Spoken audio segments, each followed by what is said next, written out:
안녕하세요, 청년수사 크리스입니다. 바로 클릿 슈즈의 클릿 조정하는 방법입니다. 처음에 클릿을 입문하시는 분들이라든지 클릿을 조정하는 법을 배우지 못하셨던 분들은 클릿을 하기만 하면 되지 뭐가 어려워 이렇게 생각할 수가 있죠.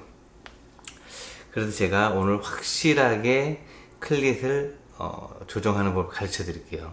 뭐 클릿은 종류가 많아요. 이렇게 경륜 슈즈처럼 딱 고정돼서 1mm도 움직이지 않는 그런 클릿이 있고요. 로드 사이클이라 그러죠.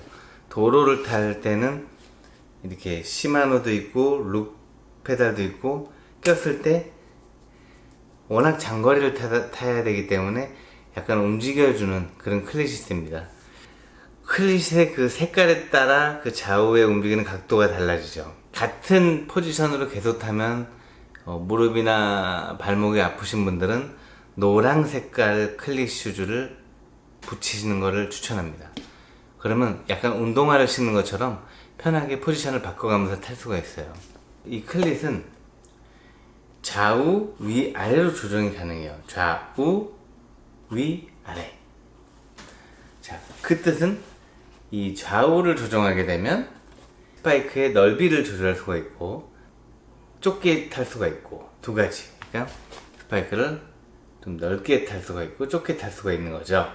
위아래로 조정하게 되면 뒷발을 이용해서 밟을 것인지 발목을 완전 세워서 탈 것인지 아니면 앞에 있다를 이렇게 이른 페달링을 할 것인지 이른 페달링을 할 것인지 여러 가지 고민을 할 수가 있는 겁니다. 클릿이 포지션이 앞쪽으로 갈수록 발목은 더 많이 움직이게 돼 있어요. 지렛대 축이 앞에 있기 때문이죠.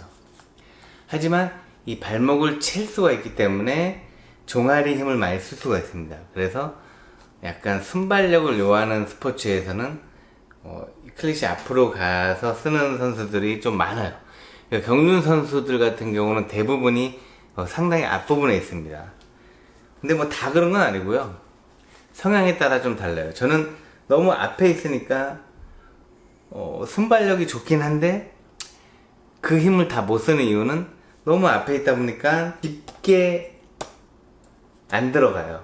얇게 들어가다 보니까 힘을 팍 쓸 때 발이 빠질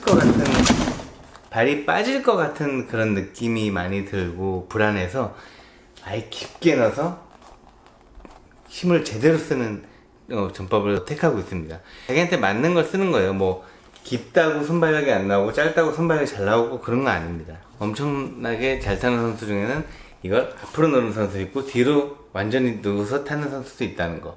트랙이라 그래서 앞으로 놓고 도로 선수라 그래서 뒤로 놓고 꼭 그런 건 아닙니다. 지구력을 요하고 골반 쪽하고 엉덩이 힘을 더 많이 쓰고 싶다면 깊게 넣는 게 어떻게 보면 되게 유리하겠죠. 그래서 트라이애슬론이라는 종목의 선수들은 깊게 쓰기로 유명해요. 이 클릿을 맞추는 데 있어서 뭐 별의별 공구가 다 있어요. 뭐 이렇게 넣어서 무슨 오목판 같은 데서 이렇게 탁 맞추고 막 이렇게 맞추고 그런 방법이 너무 많습니다. 하지만 그거는 좀 과학적으로 좀 보여주기 위한 것이지 실질적으로 여러분 생각을 해보세요. 자, 이런 에스파이어 같은 최상급의 스파이크 아니면 이건 게르네인가? 게르네랑 이런 최상급 스파이크도 아무리 수제든 공장으로 찍어내든 100% 둘이 똑같을 수는 없어요. 100% 똑같을 수는 없습니다. 뭐 바닥은 같을지언정 뭐 가죽이 다르게 붙어 있다거나 아니면 앞뒤거리를 맞추는 데 있어서 뭐 가죽의 길이가 다르다거나 가죽이 본드 붙이는 곳이 조금씩 다르다거나 아주 약간씩은 달라요. 그래서 그냥 이 스파이크만 보고 클릿을 맞추는 거는 정말 잘못된 방법입니다. 그래서 제일 제가 많이 쓰고 좋은 방법은 일단 맨발로 이게 양말을 신어도 돼요. 양말 신고 맨발이라도 페달링을 이렇게 많이 해보세요. 페달을 많이 했을 때 어떠한 부분에서 이 페달 축 있죠? 페달 축 심보라 그러죠? 그 부분이 닿았을 때 가장 힘을 강하게 쓸 수 있고 편하게 쓸 수 있는지, 그리고 페달링이 가장 부드럽고 이쁘게 나오는지를 계속 연구를 하셔야 돼요. 그래서 맨발로 타시다 보면 상당히 자극이 오는 부분이 있을 거예요. 어떤 분은 여기로 페달축 심볼을 밟았을 때가 가장 느낌이 좋았고, 어떤 분은 이쪽, 어떤 분은 이쪽. 보통 기본적으로 우리가 100m 달리기 할 때 여기로 뛰죠. 예, 이쪽으로 대부분 맞추라는 분들이 많은데, 저 같은 경우는 약간 이쪽에다 맞춰, 좀 밑에, 여기 1cm 밑쪽에다 맞춰서 페달링을 깊게 아주 맛있게 하는 편입니다. 이게 너무 얇으면 참 맛있게 하긴 좀 힘들어요. 근데 깊으면 아주 쭉쭉 맛있게 할 수가 있죠. 하지만 뽕의 높이가 깊어지면, 평소에 내가 타는 스파이크보다 깊어지면 안장은 확실히 많이 내려줘야 됩니다. 그래야 끝까지 밟고 당길 수가 있어요. 클릿이 깊어지면 내 안장이 낮아져야 밟고 당길 수가 있을 거고, 클릿이 높아지면 그만큼 조금만 밟아도 많이 달 수 있잖아요. 우리가 뒤꿈치를 들면 키가 더 커 보이는 그런 원리겠죠. 키높이 구두를 신는 그런 원리일 겁니다. 예, 그래서 안장 높이를, 클릿을 조정한 만큼 안장 높이도 위아래로 조정을 해줘야 된다는 거 꼭 기억하시고요. 이번에 본격적으로 맞추는 법을 가르쳐 드릴게요. 먼저 어느 정도만 눈대중으로 맞춰준 후에 스파이크를 신습니다. 근데 대부분 그러니까 숙달된 분들은 혼자서도 가능하지만, 이게 숙달되지 않은 분들은 2인 1조로 피팅을 하시면 돼요. 그래서 고종로라를 이용하시는 게 제일 좋습니다. 고종로라가 정 없으면 평로라에서도 가능하지만, 일단 요즘은 스마트 로라라든지 이렇게 우리가 정지된 상태에서 타는 걸 이제 고종로라라 그러는데요.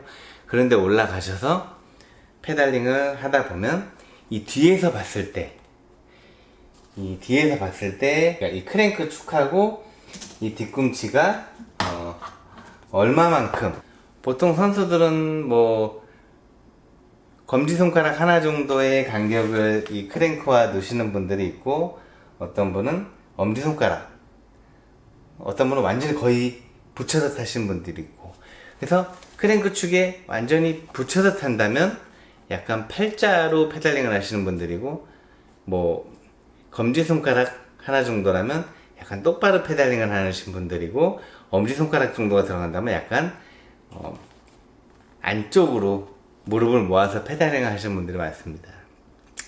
근데 로드 같은 경우는 조금 오랜 시간 긴 거리를 타기 때문에 약간 평지에서 약간 똑바로 해서 약간만 미세하게 팔자로 하는 게 무릎이라든지 이런 허리에 무릎이 좀 덜 가실 거예요.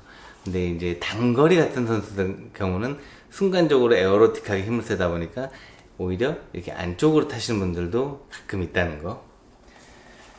그래서 그거를 일단 맞춰 놓고요. 앞뒤에 아까 말한 맨발로 돌렸을 때 그 느낌이 심보축에 확실히 오는 부분을 생각한 다음에 스탑 해서 뒤에 한 분이 3mm의 공구를 이용해서 꽉꽉 어느 정도 조여 주시고, 다시 이 로드 같은 경우는 탁 뺄 때 이게 다시 돌아가 버리잖아요. 그래서 어느 정도 한 두세 개 정도는 꽉 조여 주시고 빼서 나머지를 다 조여주시면 됩니다. 그러면 굉장히 강력하게 되는 거죠. 그래서 양쪽을 그렇게 맞춰놓은 후에 어느 정도 타보고 조금씩 이제 조정을 하면서 완벽하게 나한테 맞는 앞뒤 거리라든지 좌우, 그 다음에 이런 각도, 이런 걸 다 맞춰주셔서 타시면 돼요.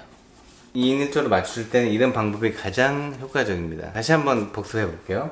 이 페달에 엄지손가락, 검지손가락, 뭐 새끼손가락 정도로 이 각을 맞춰주세요. 뭐 팔자로 탈 건지 똑바로 탈 건지. 근데 너무 붙이면 뭐 댄싱을 할 때 자꾸 봉숭아뼈가 이 크랭크에 달 수도 있기 때문에 좀 너무 비추하고요. 어느 정도 저는 검지손가락 하나 정도가 페달링하기에 가장 이상적인 것 같아요. 뒤꿈치를 넣었을 때 이 크랭크랑 이 검지손가락 하나 정도 간격은 약간 양쪽을 똑같이 맞춰주는 거죠. 그 상태에서 이 페달의 깊이, 이 단거리 같은, 저희가 지금 경륜 같은 경우는 사이즈가 그냥 스몰, 미디움, 라지 이렇게 정해져 있기 때문에 거기에 맞춰서 끼면 되지만, 로드 같은 경우는 이 위에는 클릿이 없잖아요. 그래서 내가 스스로 어느 정도를 탔을 때 힘점이 좋은지는 스스로 느껴야 됩니다. 누가 이렇게 타라 해서 타는 게 아니고 내 스스로가 요 정도의 클릿 심보축하고 내 발바닥에 힘을 받았을 때 가장 내가 효율적이겠구나, 내가 발바닥이 안 아프겠구나 라는 걸 확실히 인지를 하고 하시면 됩니다. 클릿 슈즈 클릿 조종법에 대해서 설명을 해드렸습니다. 또 청기누설에 대해서 궁금하신 점이 있다면 언제든지 구독, 좋아요 남겨주시면 제가 바로바로 답변 남겨드리겠고요. 앞으로 이제 청기누설을 저 혼자뿐이 아니고 많은 선수들과 같이 공유하고 출연해서 좀 더 양질의 방송이 될 수 있도록 많은 프로그램 준비해 놓고 있으니까요. 이 청기누설 프로그램이 오래 갈 수 있도록 구독과 좋아요, 알람 설정 꼭 눌러주시기 바랍니다. 감사합니다.